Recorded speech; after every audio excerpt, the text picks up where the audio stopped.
походу бракованный попался.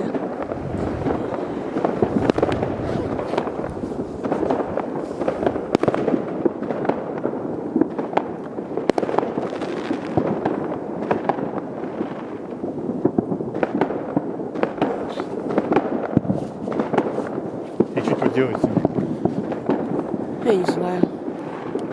Что ты спрашиваешь?